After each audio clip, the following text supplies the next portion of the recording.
Deep in the Black Hills of South Dakota, there's a cabin people don't talk about. The locals know it's there, but they pretend they don't. Ask about it, and they'll change the subject. Mention it twice, and they'll tell you to leave it alone. It doesn't have a name. No history in the guidebooks, no record of who built it, but everyone agrees on one thing. If you find the cabin, don't go inside. I should have listened. It started with a photograph, an old crumpled Polaroid tucked inside my grandfather's hunting journal, buried among maps and fading ink. It showed a cabin, gray, weather-worn, slumped like a dying thing against the trees. The weird part? There was someone in the window, just a shape barely visible through the warped glass. Not detailed enough to tell if they were facing the camera or turned away. Just there. My grandfather had been dead for years. The journal was all I had left of him, a relic of the man who used to take me into the woods as a kid, teaching me how to track, how to listen. But he'd never mentioned this place. There were notes scrawled beside the photo. Found it again today. Thought I lost the trail. The door was open this time. Saw something inside. Not sure if it saw me. And the last entry, the one that made my hands go cold. It called my name. I don't know why I became obsessed. Maybe because my grandfather had been a practical man, not the kind to scare easily. Maybe because I recognized the landscape in the photo. Dense pine forest, the kind that swallowed noise and light. Maybe because some small, stupid part of me wanted to prove it wasn't real. So I packed a bag, followed the old hunting routes, and went looking. And I found it. The cabin was exactly like the photo. Slouched in the trees, its wood split and warped with time. The door hung slightly ajar as if it had been waiting. The windows were dark, empty, except for one. In the far right window, something moved. Not a person, not exactly. The air felt wrong, heavy, like the woods were holding their breath. And then I heard it, a whisper, not from inside the cabin, from behind me, my own voice. I spun, heart hammering, but there was nothing. Just trees. I should have left. Every instinct screamed at me to turn around, to go. Instead, I stepped inside. The smell hit me first. Damp wood, old rot. Something deeper, more organic, like a basement that had been locked for decades. The floor sagged under my boots. The walls were covered in deep scratches, too long and deliberate to be from animals. The ceiling bulged in places, like something had pressed against it from above. I moved carefully, my flashlight beam shaking as I swept it across the room. The cabin was nearly empty. A single wooden chair, a table covered in dust, and a mirror. Not hung up, just leaning against the far wall, tilted slightly downward. The glass was cloudy, warped like old water. And in it, a figure standing behind me. I spun, swinging the flashlight up. Nothing. The room was empty. I turned back to the mirror, breath caught in my throat. The figure was still there, still behind me. And closer now. I bolted. Straight out the door, into the trees, branches clawing at my jacket. I ran until my lungs burned, until the cabin was nothing but a memory behind me. And then I stopped, because ahead of me, the cabin, exactly where it had been before, door ajar, one window glowing faintly, something shifting inside. I turned and ran the other way. Again, I ran until my legs nearly gave out, until my mind screamed that I had to be miles away. And then, the cabin, waiting. Something flickered past the window, not quite a shadow, not quite a person. And then, my name, not whispered this time, spoken, from inside the cabin, from behind me, and from my own lips. I don't remember going back inside. One moment I was outside, frozen in place, and the next, I was standing in front of the mirror. And I was in the mirror, not my reflection. Another version of me. It stood in the glass, face blank, eyes too dark, mouth slightly open as if it had just spoken. I stepped back. The reflection did not. I moved left. It did not. I lifted my hand, slowly, shaking. It did not. Then it smiled and whispered, "I found you." I don't remember leaving the cabin. I just remember waking up in my car, parked miles from the trailhead. The woods behind me were silent. My clothes were damp, my hands raw and cold. But my grandfather's journal was in my lap. The Polaroid was gone, and in its place, a new page of notes. "It looks like you. It follows you home. Don't look in mirrors. It's been a week since I left the Black Hills, since I told myself it was all in my head. But sometimes when I pass a mirror, I see myself standing too still, mouth slightly open, smiling, waiting."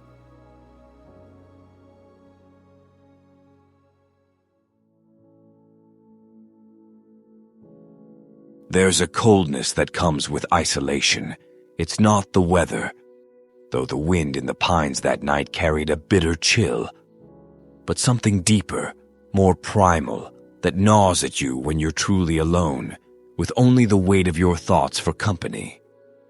It was supposed to be a simple getaway, a weekend to clear my head. I didn't expect it to turn into something else.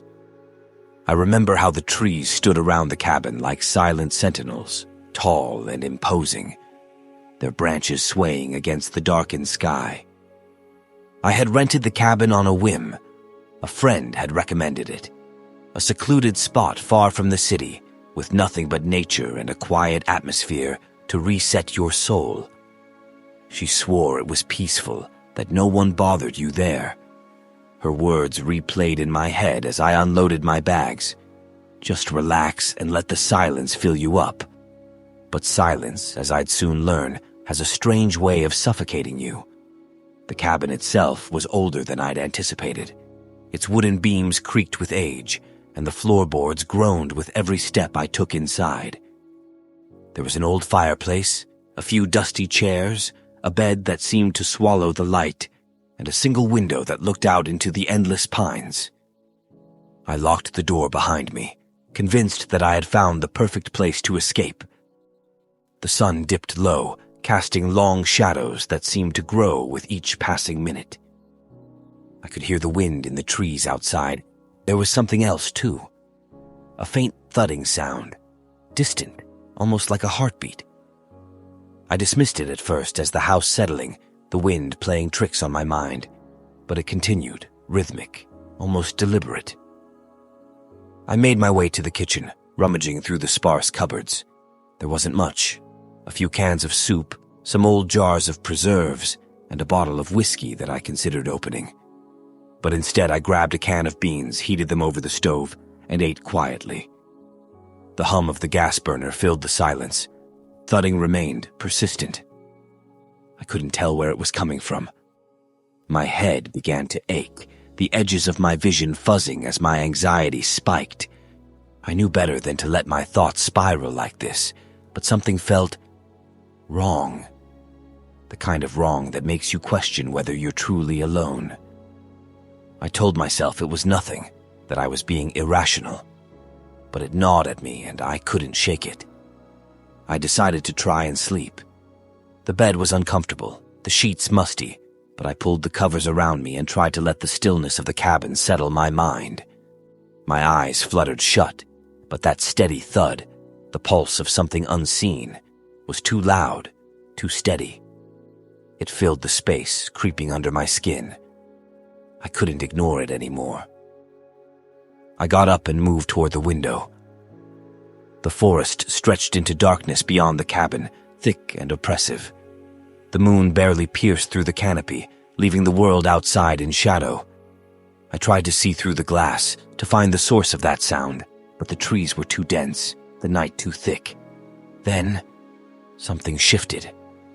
I felt it before I saw it, a prickling sensation at the back of my neck, a presence behind me. The thudding stopped. The air grew heavy, like the weight of something was pressing down, suffocating the space. I turned slowly, half expecting to see someone standing there, watching me. But there was nothing. Nothing but the stillness of the cabin and the rising tension in my chest. I stumbled back to the bed, trying to convince myself that it was all in my head. It had to be. But as I lay there, Wide-eyed and listening to the deafening silence, I knew something was wrong. I just couldn't place it. Something had changed in the air. I pulled the covers tight around me and closed my eyes, trying to ignore the overwhelming sense of being watched. The next morning, I woke up to a deep sense of dread. The air was cold, colder than it should have been for a cabin in the woods. I opened the window, hoping to breathe in fresh air, but the world outside felt oppressive. The pines stood as silent sentinels, and the ground was blanketed in fog, thick and swirling. The air smelled faintly of decay, a damp, earthy scent that reminded me of wet soil and forgotten things. I had promised myself I would enjoy the solitude. But now, every crack in the wood, every gust of wind seemed to whisper something I couldn't hear clearly. Something is here. Something knows you're here. I tried to shake the feeling, but it was persistent, like a shadow moving just out of sight. I made breakfast, my hands shaking as I fumbled with the stove. I didn't want to admit it, but I was scared. I couldn't figure out why. Nothing had happened, not really. But the sense of unease had taken root in me, and I couldn't shake it. I needed to leave. But I didn't. Instead, I grabbed my jacket and stepped out onto the porch, hoping that a walk in the woods would clear my mind. I followed a narrow trail that wound through the trees, the fog thickening as I ventured deeper. The silence was suffocating, and the only sounds were the occasional creak of branches or the rustle of leaves beneath my boots. There was no sign of life, no animals, no birds. The world felt suspended, frozen in time. I tried to convince myself it was just the isolation playing tricks on me, that the absence of noise was what made everything feel so strange. But as I walked deeper into the forest, the thudding from the night before returned, faint but unmistakable. It was as though the forest itself was breathing, pulsing in time with my own heartbeat. I reached a clearing, and there in the middle of the fog, I saw something. A figure. No, not a figure. A shape. It was out of place, standing in the center of the clearing, perfectly still. I couldn't make out any details, but something about it felt wrong. It was too tall, too rigid, like it didn't belong. My breath caught in my throat, and I took a step back. Then it moved. Not toward me, but sideways, its shape blending with the trees. The moment it shifted, the thudding sound grew louder, more insistent. I turned and ran, my heart pounding in my chest as I tore through the trees, branches scratching at my skin. I didn't know what I had seen, but I knew I had to get away. I didn't stop running until I was back at the cabin. My breath came in ragged gasps as I slammed the door shut behind me, locking it with trembling hands. The fog outside had thickened, covering the landscape like a blanket, smothering everything in its path. I leaned against the door, eyes wide, scanning the room for anything out of place. But nothing moved. Nothing was there. That night, I couldn't sleep. The cabin felt smaller now, more suffocating. The walls seemed to close in on me, and the air felt thick with something unseen. I kept hearing the thudding, faint like a heartbeat, and closer now. It was rhythmic, as if someone or something was pacing outside the cabin. I couldn't take it anymore. I grabbed my things, prepared to leave, but just as I reached the door, I froze. The sound had changed. Now, it was right outside, just beyond the wooden walls. A tapping, a scratching at the door. I stood still, holding my breath, waiting for it to stop. But it didn't. It grew louder, more frantic. I stepped toward the door, hand hovering over the knob. "Don't open it! Don't open it! Whatever you do, don't open it!" The voice in my head repeated, echoing in my mind. But I couldn't stop myself. The door creaked as I turned the handle, my pulse racing in my ears. The world outside was drowned in fog. The thudding had stopped, but something was waiting. I didn't know what I had expected, but I knew somehow that it was never going to let me leave. The days blurred together after that. I stayed in the cabin, locked in a battle with myself, trying to decide if I had imagined the whole thing. The scratching, the thudding. Had they been real? Had something been out there? Or had I gone mad? By the time I left, the cabin felt like a part of me, its weight in the air, its silent pulse thudding alongside my own heart. I drove away in a daze, the pines behind me disappearing into the fog, the distant thudding still echoing in my mind. Months later, I heard that the cabin had burned down. No one knew how, but I knew. I could still hear it, just beneath the surface of my thoughts. That sound, that terrible rhythmic pulse. Something was still waiting. I woke up to the sound of my dog growling at the door, his low rumbling warning cutting through the heavy silence of the cabin. Outside, the wind howled, but beneath it, beneath the storm, there was something else. Footsteps, slow, deliberate, crunching in the snow just beyond the threshold. I held my breath. We were miles deep in the mountains. No roads, no neighbors, no one should be out there, but someone was. It was supposed to be just me and Bear, my golden retriever, a week alone in the family's old hunting cabin, buried deep in the Wyoming mountains, the snow-packed roads making it unreachable by car. After my brother Jason died last month, I needed the isolation, the silence. The cabin had been in our family for decades, abandoned after our dad left. Jason and I used to hike up here every winter, spending nights by the fire, making up ghost stories. Back then, it had felt safe, a secret world just for us. But coming up alone was different. The air felt heavier, the silence oppressive. And then there was the rule, the one Jason told me when I was younger. If you ever hear footsteps at night, don't open the door, not until morning. It had always been a joke, something we said to scare each other. But as I sat in the cabin that night, listening to the slow, deliberate crunch of someone or something outside, it didn't feel like a joke anymore. Bear was standing stiff-legged at the door, his fur bristling, a deep growl building in his throat. My pulse hammered. I reached for the hunting rifle we kept mounted on the wall, my hands slick with sweat despite the freezing air. I forced myself to listen. The footsteps had stopped. A long silence stretched out, broken only by the wind rattling the shutters.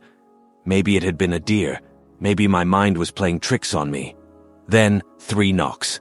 Not a pounding, not a desperate banging, just 3 steady, measured knocks. My mouth went dry. I glanced at Bear. He was rigid, ears pinned back, his entire body locked in that primal animal terror I had never seen in him before. Then the voice came. "It's cold out here, Sam. Let me in." I stopped breathing. Jason. It was Jason's voice. Everything inside me screamed that it was impossible. Jason was dead. I had been there in the hospital when they pulled the sheet over his face. I had seen my mother break down, felt my own world collapse in on itself. And yet, his voice was there, muffled through the thick wood of the cabin door. "Sam, please." Bear barked, a sharp, panicked sound that I barely registered. I staggered back from the door, my knees nearly giving out. I had no memory of moving, but I was gripping the rifle so tightly my knuckles ached. Another knock. "It's me, Sam. I came back." The voice was wrong now. Just slightly. The way it bent around the words, stretching them in places where Jason's voice never would have. I thought about the rule. If you ever hear footsteps at night, don't open the door. Not until morning. I squeezed my eyes shut. "You're not real." Silence. Then, scraping. Something dragging along the walls of the cabin, slow and deliberate, the sound of nails against wood. Bear barked again, lunging at the door, but the second his paws hit the wood, he yelped and stumbled back as if burned. His whimper sent a spear of ice through my gut. I grabbed his collar and backed away from the door, dragging him with me. Then I heard it. A breath. Right against the wood. "You left me, Sam." My stomach lurched. I was 8 years old again, standing on the frozen lake, Jason's hand slipping from mine as he fell through the ice. I remembered his screams, the way I stood there frozen, too afraid to move, to save him. He had been dead before they even pulled him from the water. I had tried to forget. I had told myself it wasn't my fault, but the thing outside hadn't forgotten. I don't know how long I sat there, curled in the corner of the cabin, clutching Bear and the rifle, waiting for morning.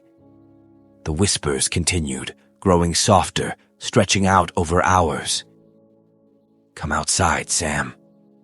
Just look at me. You can fix it." At some point, I must have passed out. When I woke, it was morning. Pale sunlight spilled through the frost-covered windows. The door was open, just a crack. A single set of footprints led away from the porch, deep into the untouched snow. They were barefoot, and they vanished into the trees. I never saw Bear move so fast. He bolted from my arms, lunging at the door, snapping his jaws at the air beyond the threshold. But nothing was there. I slammed the door shut, packed my bag, and I never went back. But sometimes in the dead of night, I wake up to the sound of footsteps outside my bedroom window. Slow, deliberate, crunching in the snow, and Jason's voice whispering through the glass. "It's cold out here, Sam. Let me in."